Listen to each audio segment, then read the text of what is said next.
across North America and Europe, a rising wave of immigration restriction is sweeping through many countries. Nations, once known for its welcoming policies, are now tightening their borders, and the question on everybody's mind is why? What has caused the shift, and what does it mean for the future of immigration? You're watching TimesXP, and I'm Dhriti Atri. So in recent years, immigration has become a hot topic around the globe, with many countries putting in place new restrictions, especially for those who are working in low-wage jobs or those on temporary visas. Now, these changes are a response to growing worries about economic pressure, overcrowded public services, housing shortage. Here, let's take a closer look at how this is playing out in some of the major countries. First, we'll talk about Canada's crackdown on low-wage workers. Canada, known for its welcoming attitude towards immigrants, has recently taken a step back. Now, starting in September 2024, the country will significantly reduce the number of low-wage temporary foreign workers, as it allows it. If an area in Canada has an unemployment rate of 6% or higher, employers won't be able to hire low-wage TFWs anymore. Additionally, the percentage of TFWs that companies can hire has been cut in half, from 20% to just 10%. Now, this move is part of a bigger plan to deal with the challenges that come with Canada's rapid population growth. With more people coming in, the country is facing intense pressure on housing and public services. So currently, Canada also put a 2-year cap on international student visa.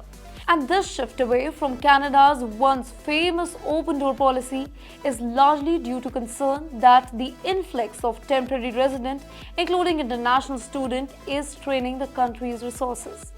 These restrictions are especially felt in popular provinces like Ontario, British Columbia, and Nova Scotia. Now, many Canadians are blaming the large number of migrants for making the housing crisis worse, though critics argue that the real problem lies in the policy failures and employed exploitation. And that is strictly not because of the migrants themselves. Despite the debate, these policies change can likely to impact a larger number of migrants, including the sizable Indian community in Canada. Then, let's shift our focus to the Australia's restriction on international students. Here in Australia, another popular destination for migrants has also tightened its immigration policy, particularly targeting international students. The Australian government recently more than doubled the visa fees for international students, has placed limit to the number of students in the university that they can accept. Now, these steps are part of an effort to reduce the country's net migration level, which surged to over 5 lakh in 2022-23. The government hopes that these new measures will cut the number in half by 2025. Here, Australia's decision is partly driven by concern that its large student population is putting too much pressure on the housing market and public infrastructure. Just like Canada, Australia is trying to find a balance between its economic needs and capacity of its social and public services. So here we talked about Canada and Australia, but the housing and public infrastructure pressure is actually the main problem why international students are being restricted to come in the North American or European countries. But specifically, if we talk about Indians, what is the impact? So basically, the new immigration restriction in Canada and Australia and other countries are likely to have a significant impact on Indians and people of Indian origin, who make up a large population of migrant workforce and student population in these particular countries. India has been one of the top source of TFWs and international students in Canada, a country with nearly 3 million residents of Indian origin.